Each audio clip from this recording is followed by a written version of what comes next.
200 Comanche warriors don't just appear at your barn by chance. They come for blood, for justice, or for war, and Thaddius Bear Mallister was about to learn which. But it started a day earlier, under a blistering Texas sun, somewhere between Amarillo and Oblivion. Bear was patching a fence near the creek when he saw her, a small, staggering figure moving across his land like a ghost. At 34, he'd faced down stampedes, droughts, and outlaw gangs. But this morning felt wrong. The child couldn't have been older than 9.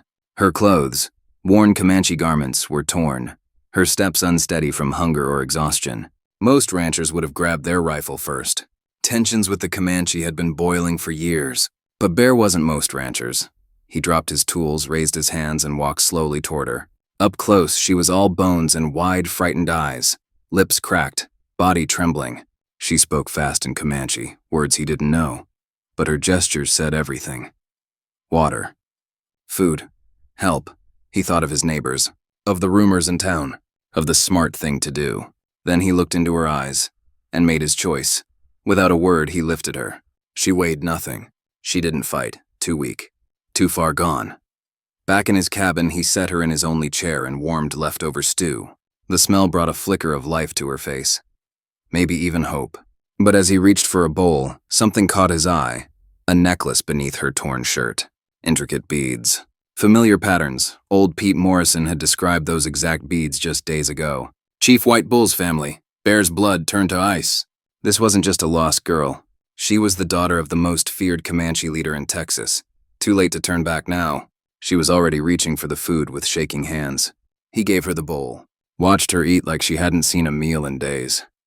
What he didn't know? 20 miles away, a Comanche war party had picked up her trail, and Chief White Bull himself was leading it. Fury and grief carved into his face. The girl slept within the hour, wrapped in Bear's only blanket. He told himself he'd done right, but doubt crept in with the dusk. Then, hoofbeats. He looked out to see Cletus Hartwell charging up the road, flanked by Deputy Jake Morrison and Reverend Thomas. Bear stepped outside before they could dismount. "Keep your voices down," he warned, but Cletus was already yelling, "Bear, you fool!" "What have you done?" Morrison cut in grim. "Smoke signals lit the hills today. White Bull's daughter vanished 3 days ago, got lost in a storm." He locked eyes with Bear. "You wouldn't know anything about that, would you?" Bear swallowed hard. He could have lied. Should have, maybe. But these were his people. "She's inside," he said quietly. "Starving, exhausted. I couldn't just leave her to die." The silence that followed was heavier than words. Reverend Thomas finally spoke, voice hushed. "Son, do you have any idea what you've done?" "I helped a hungry child," Bear said, but even he heard how hollow it sounded. Cletus paced, tugging at his hair. "They'll think you took her. Hell, they probably already do. White Bulls burned whole towns over less." Deputy Morrison backed toward his horse. "I've got to report this, it's my duty, but I'll give you a head start. Get her back before they find you." "In the dark?" Bear shot back. "She can barely stand. And how do I walk into a Comanche camp without getting filled with arrows?" "That's on you now," Morrison said, mounting up. "I'm warning the others. If White Bull comes for you, he won't stop at your fence line." As their horses vanished into the night, Bear stood alone, listening to the girl's soft breaths inside. Run? Suicide flee to town? That'd look like guilt. No good choices, only bad and worse. Then, the drums began, not wild, not chaotic, slow, deliberate, terrifying. They weren't waiting for dawn. They were coming now. Inside, the girl jolted awake. Her eyes locked on the door. She knew. She babbled in Comanche, pointing, frantic. Bear knelt. "I don't understand your words, but I'm trying to help. Those drums, they're your people, right?" She nodded, then dragged him to the window. Held up her hands, fingers opening and closing. 10, 20, 30, all the way to 200. Bear's knees nearly buckled. 200 warriors. Not a rescue party. A war party. The drums stopped. The silence was worse. He peered outside. At first, nothing. Then, like shadows given form, horsemen emerged from the dark, circling his cabin in perfect formation. Moonlight glinted off war paint, feathers, blades. This wasn't negotiation. It was judgment. The girl tugged his sleeve, gesturing toward the door. She wanted to go to them, but what if they thought he'd harmed her? A voice cut through the night, deep, calm, in flawless English. "White man, We know you hold what is ours. Return the girl, and you may live to see morning. Bear's throat went dry. Chief White Bull. He'd heard the legends. Undefeated in battle, feared by the cavalry, ruler of the plains. And now Bear stood between him and his only daughter. The girl grabbed Bear's arm, shook her head hard, then drew a finger across her throat. Suddenly it clicked. She wasn't just a daughter. She was his only heir. In Comanche tradition, her life carried the future of his bloodline. If she'd been hurt, even by accident, White Bull had to make an example of Bear. Not out of rage, but duty. Saving her was step one. Now he had to prove, in the next 30 seconds, that he was her savior, not her captor. Hard hammering, Bear opened the door, raised his hands, stepped into the moonlight, with the girl close behind. 200 warriors waited in perfect silence. At their center sat White Bull, towering, silver-streaked, eyes burning with fury. The girl ran to him, crying out in Comanche. But instead of relief, his face darkened. White Bull dismounted and knelt beside his daughter, listening as she spoke fast, gesturing back toward Bear. Bear couldn't understand the words, but he saw the chief's body tense like a drawn bow. Whatever she was saying, it wasn't helping. Then White Bull stood, walked toward Bear, slow and silent. Around them, 200 warriors shifted, bows creaking like rattlesnakes coiling to strike. "My daughter says you fed her," White Bull said, voice ice cold. "Gave her shelter." He stopped inches away. Scars mapped his chest, proof of battles won, enemies erased. "Yes," Bear said, steadying his voice. "She was starving. I couldn't let a child die." White Bull's eyes narrowed. "She also says you saw our family's sacred beads. You knew who she was. Yet you kept her." Bear's stomach dropped. "I planned to return her at dawn. She was too weak to travel tonight." "Or," the chief countered, "you thought to trade her for cattle, land, or safe passage." The accusation hung like smoke over a grave. 200 eyes locked on Bear. One word from White Bull, and arrows would fly. What would you do? Bear asked himself, and now he asks you. Throw yourself on the mercy of a man who's shown none to your kind, or stand firm, even if it means death. Drop your choice in the comments, because Bear's next move would decide peace at sunrise, or war that burns the whole territory. White Bull raised his hand. Twang. 200 arrows knocked in perfect unison, the sound of death drawing breath. "You will prove your words," the chief said. "Or die where you stand." Bear's mind raced. How do you prove kindness to a man who's only seen cruelty from your people? Then, an idea. He reached into his pocket. Warriors tensed, but he pulled out a scrap of torn fabric, a piece of her ceremonial dress snagged on his fence. "I kept this, in case you needed proof I didn't hurt her." White Bull examined it. Recognition flickered. This was from the dress she wore when she vanished. Bear pressed on. "She came to my creek. I could have turned her away, or worse. Instead, I carried her inside, fed her, gave her my blanket, asked for nothing." The girl tugged her father's arm, then ran to the cabin, beckoning him inside. Confused, White Bull followed, with Bear close behind. Inside, she pointed to the chair, mimed eating from the empty bowl, then smiled at Bear. The first real smile he'd seen. But White Bull's gaze fell elsewhere. On the table sat Bear's most precious thing. A worn tintype of his wife and young son, lost to cholera 3 years ago. Dried wildflowers framed it, replaced every week. "You have lost children too," White Bull said softly. For the first time his voice held sorrow, not fury. "My boy was her age," Bear whispered. "Maybe that's why I couldn't look away." White Bull picked up the photo, studying the faces. Outside, the warriors held their ground, but the air had shifted. The girl kept talking, fast and earnest. White Bull translated. "She says you could have taken ransom, used her as shield.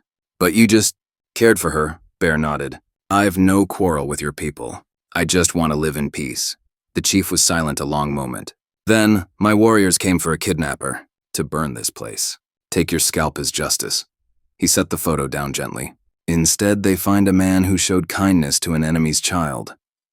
Hope stirred in Bear's chest, until White Bull added, "But there's still a problem." Bear's blood chilled. "My warriors cannot return empty-handed. They came for justice. If they leave with only words," he gestured outside, where angry voices rose in Comanche. A young warrior, Broken Arrow, stepped forward, face scarred, eyes blazing. He shouted, challenging the chief's mercy. Tension snapped. Warriors split, some behind Broken Arrow, others loyal to White Bull. The girl pressed against Bear. Trembling, Broken Arrow leveled his lance, not at Bear, but at White Bull. A challenge, blood for blood, or be called weak. Then, the girl did the unexpected. She stepped between them and spoke. Fierce, clear, passionate Comanche. Her voice cut through the rage like a blade, and Bear watched as Broken Arrow's fury melted into shame. White Bull translated softly, she's telling them everything. How she got lost in the storm, wandered for days, thought she'd die alone. Until you found her. The girl spoke with growing strength, pointing to Bear, miming eating, sleeping, safety. She was telling the truth of her rescue. Even Broken Arrow's allies were listening. White Bull continued. Now she's speaking of your photograph, how she saw your grief. She says you helped her because you knew loss, not to harm us. Broken Arrow's lance dipped, but doubt still shadowed his eyes. He spat one word, Wasichu. The girl didn't flinch. She stepped right up to him and spoke with such fire that warriors backed away. White Bull's voice held quiet awe. She's asking if he has children. What would he want a stranger to do?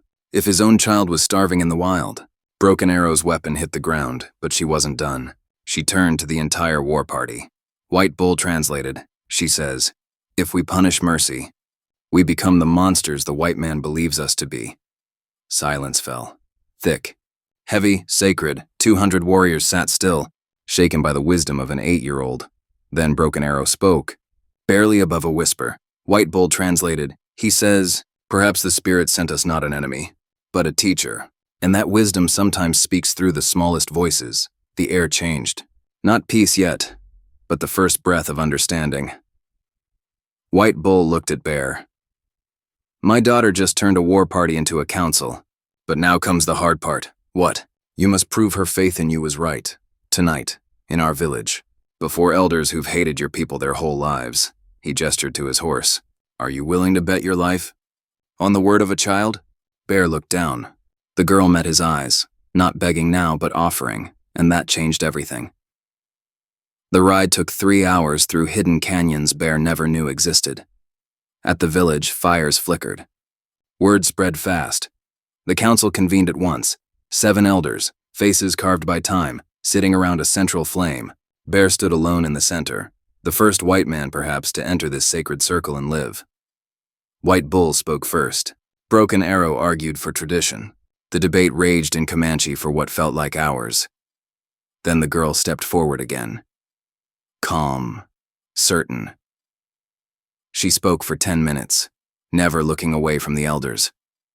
When she finished, the oldest among them, hair white as bone, asked one question. White Bull turned to Bear. He asked if she truly believes you'd risk your life to save a Comanche child again, knowing the cost. She answered without pause. Yes, the elders whispered. Bear's heart pounded. Then the elder rose, joints creaking. His voice carried generations of wisdom. White Bull translated, the spirits did not test our strength tonight, but our ability to return mercy with mercy. Relief flooded Bear, until the elder added, you will have safe passage home, and the protection of our tribe. Harm you and you answer to us. Bear stammered, I don't know what to say.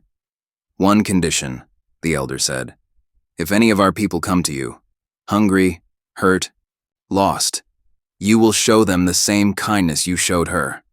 I promise, Bear said instantly. Then, she ran to him, hugged him tight, and for the first time, spoke in broken English. Thank you for saving me. Now I save you. At dawn, Bear rode home, not hunted, but honored. What began as a war party became a bridge. His ranch turned into neutral ground, where Comanche and settlers met in peace. He never got rich, never famous, but he lived knowing the smallest act of mercy can stop the greatest war. Years later, that starving girl, now a respected woman, a translator, a peacemaker, returned every year to share a meal with him. Bear died at 73 in his sleep, surrounded by friends from both worlds, He proved that true courage isn't always in the fight. Sometimes it's in feeding a hungry child. If you were moved by this true story of courage and compassion in the Old West, hit subscribe, because we've got more untold tales of ordinary people who changed history with one brave choice. And click the video on screen next, because the story you're about to hear, it's even more powerful, with a twist you'll never see coming.